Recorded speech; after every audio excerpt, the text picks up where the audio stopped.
Rencana Pemprov DKI Jakarta membongkar pagar gedung di sepanjang Jalan Sudirman Tamrin menuai pro dan kontra. Maksud menjadikan halaman gedung lebih luas dinilai kurang tepat melihat tingkat keamanan ibu kota saat ini. Selain membongkar pagar, rencananya Pemprov DKI Jakarta juga akan membongkar tembok-tembok yang berada di antara gedung-gedung tersebut. Dengan itu, maka celah antara gedung dapat diisi dengan kios pedagang kaki lima atau PKL. Nantinya PKL tersebut dapat berdagang hingga 24 jam lamanya. PKL 24 jam ini adalah para PKL yang telah diseleksi dan terdidik, bukan PKL yang sembarangan membuang sampah dan kerap melanggar aturan. Untuk memindahkan PKL sendiri rencananya akan dilakukan secara bertahap. Adanya PKL 24 jam ini diyakini tidak akan menimbulkan sebuah kemacetan baru. Pelaksanaan PKL 24 jam ini ditargetkan sudah bisa terlaksana mulai tahun ini asal pemilik gedung mau bekerja sama dengan Pemprov DKI Jakarta. Dengan terrealisasinya rencana ini, Pemprov DKI berharap Jakarta nantinya akan memiliki lebih banyak ruang untuk pertemuan warga. Dukungan terhadap rencana ini sebenarnya layak diberikan, asalkan Pemprov DKI Jakarta betul-betul memikirkan aspek keamanan dari gedung-gedung tersebut. Sebab, tanpa adanya jaminan keamanan, rasanya pihak pemilik gedung akan sulit memberikan izin pembongkaran pagar gedungnya.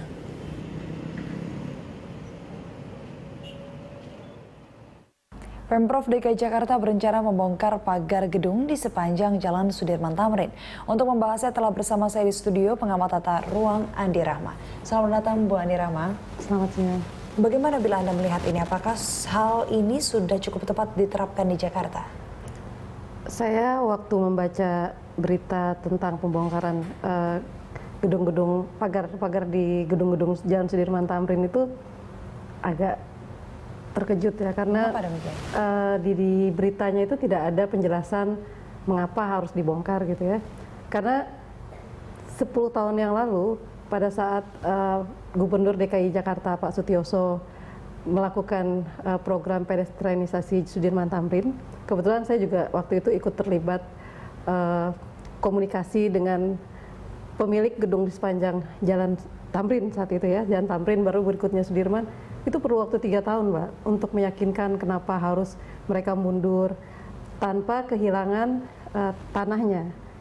Pagar ini kan selain untuk keamanan juga sebagai penanda bahwa ini adalah ruang pribadi mereka yang mereka bayar gitu. Oke. Pada saat era Sutioso, yang salah satu hal yang dipermasalahkan juga soal keamanan ya. Lalu bagaimana Anda melihatnya? Pada saat zaman Sutioso itu beliau tidak meminta pagarnya dicabut, tapi dimundurkan. Karena kita perlu ruang yang lebih besar kan, dan kita lihat, kita nikmati sampai sekarang lah.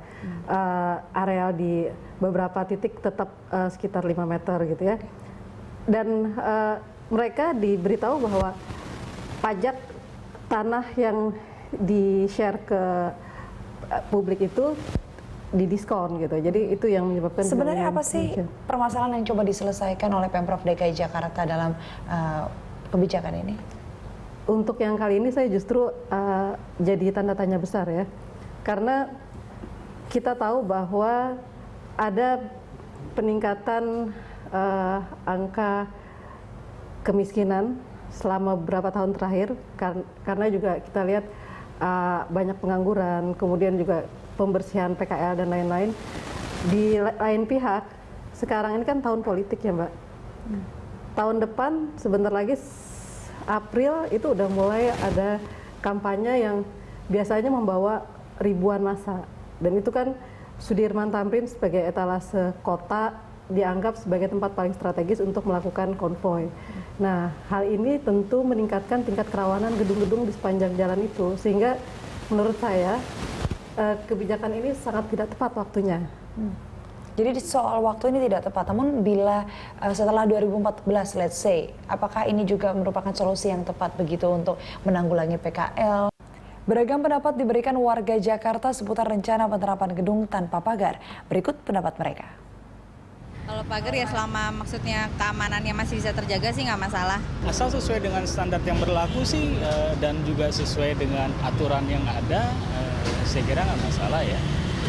Tetapi ya otomatis tidak merugikan kedua belah pihak lah. Ya tadi menurut saya sih ada baiknya juga.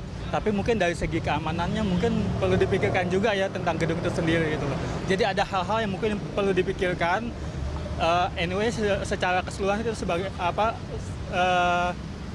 hal yang bagus. Ya, Anda kembali di Dialog Berita 1. Bu Rahma, ini bagaimana nih? Tadi banyak masyarakat yang mengeluhkan soal bagaimana soal keamanannya. Nah, sudah siapkah sebenarnya untuk karakteristik Jakarta ini siap dengan keamanan bila pagar gedung-gedung di MH Tamrin ini dicopot? Saya kira tidak ya, karena alasan yang pertama juga rasio tenaga di kepolisian saja sangat jauh dari mencukupi dibandingkan dengan jumlah penduduk gitu ya, sehingga sangat tidak rasional kalau misalnya dikatakan bahwa sekarang sudah tidak ada masalah sehingga bisa dibuka pagar-pagar di Jalan Sudirman Tamrin dan PKL bisa berada di sana. Saya kira kurang bijaksana kalau hal itu dilakukan dengan terburu-buru. Oke. Kalau menurut Anda, apa yang seharusnya dilakukan atau preparation sebelum ini harus dilakukan? Saya kira yang pertama, warga itu harus merasa aman dulu. Merasa aman ketika berada di jalan gitu ya. Kalau mereka mengatakan bahwa 24 jam PKL di Jalan Sudirman Tamrin, itu kan berarti berharap ada kehidupan yang terus berjalan gitu ya. Tapi kalau kita misalnya di jalan sudah dirampok segala macam, di angkot nggak bisa gitu ya, itu artinya tingkat keamanan kita masih sangat rawan. Oke, saya tanya, Bu Rahma sendiri sebenarnya sudah merasa aman belum kalau di jalan? Saya nggak, apalagi kalau di angkutan umum gitu ya, nggak. Oke, jadi sebenarnya memang Jakarta masih dibilang kurang aman lah untuk apalagi pagar-pagar gedung ini dicopot. Betul. Oke. Lalu model pengamanan seperti apa sih yang cocok jika program ini terrealisasi? Apakah yang sifatnya melibatkan swadaya masyarakat begitu? Sekarang itu kita kesenjangannya terlalu tinggi, Mbak.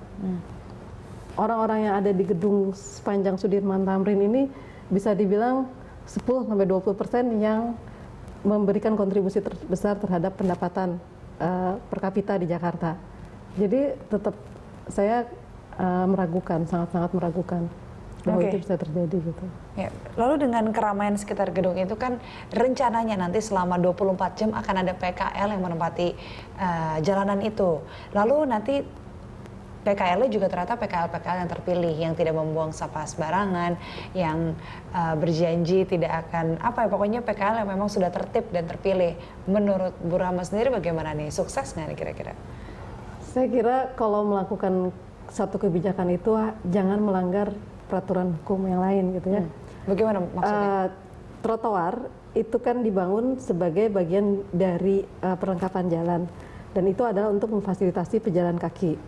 Kalau misalnya itu diberikan kepada pedagang kaki lima, kita lihat sendiri bahwa seringkali pengawasan itu kan nggak bisa juga 24 jam. Memangnya Satpol PP mau kerja 24 jam.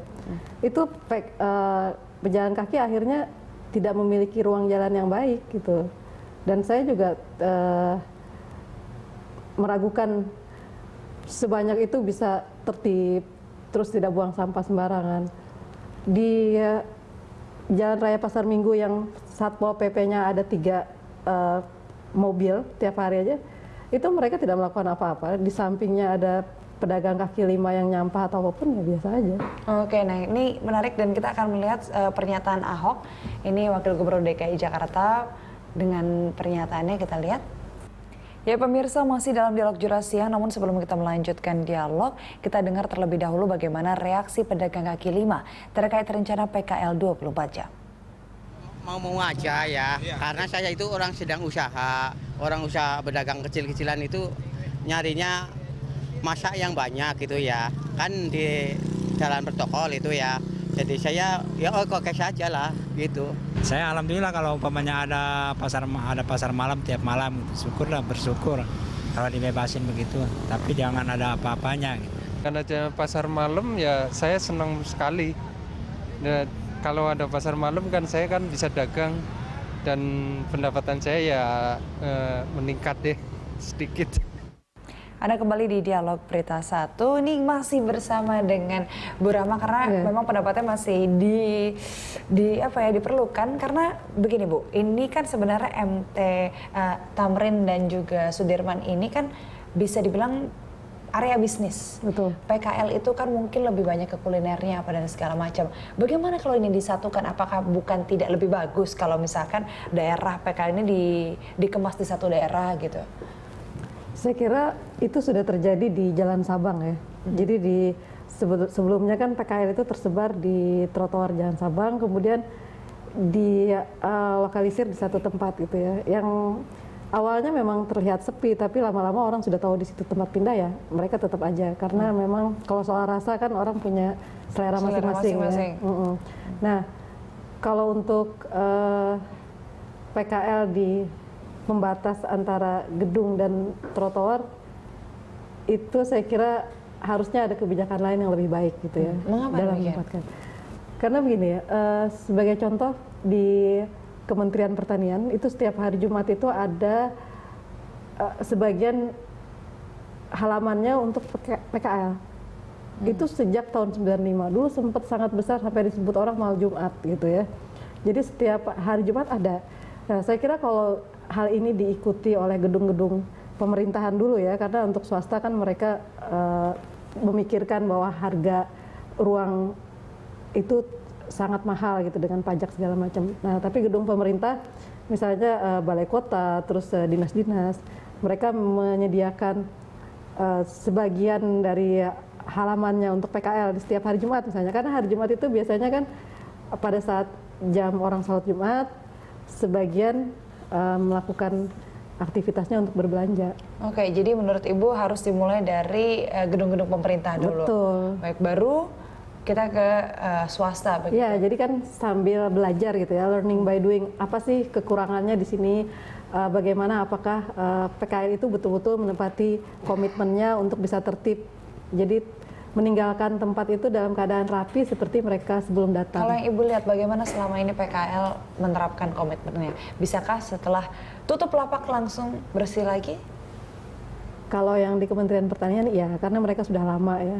Itu terorganisir dengan bagian keamanannya justru. Jadi Satpam di situ itu diberi kepercayaan oleh Menteri Pertanian untuk mengelola PKL di sana. Kalau mereka tidak mengikuti ketentuan, langsung tidak diberikan izin lagi berjualan gitu. Tapi itu juga tidak 24 jam dan hanya sehari dalam seminggu. Dan PKL itu sendiri bilang 1 hari dalam seminggu itu menutupi omset mereka seminggu kalau jualan di tempat lain gitu. Baik. Bu Rahma, ini kita juga sudah bergabung bersama kita lewat sambungan telepon Ketua Asosiasi Pedagang Kaki Lima Indonesia DKI Jakarta, Hoiza Siregar. Halo? Halo? Halo, dengan Bu Hoiza? Iya, iya. Ya Bu, ini bagaimana Bu dengan reaksi PKLI dengan wacana 24 jam di sepanjang Sudirman Tamrin berjualan PKL? Ya kita dari Asosiasi Pedagang Kaki Lima itu 100% bahkan 1000% mendukung wacana itu, gitu.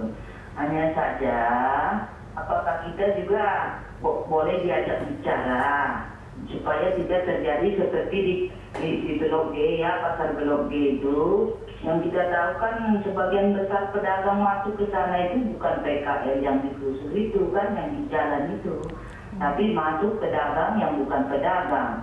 Nah, kalau ini nanti terjadi misalnya ya gedung-gedung pagarnya diganti menjadi pedagang kaki lima di sana diatur dengan rapi, itu bagus. Tapi nanti dikhawatirkan justru itu nanti yang jadi PKL-nya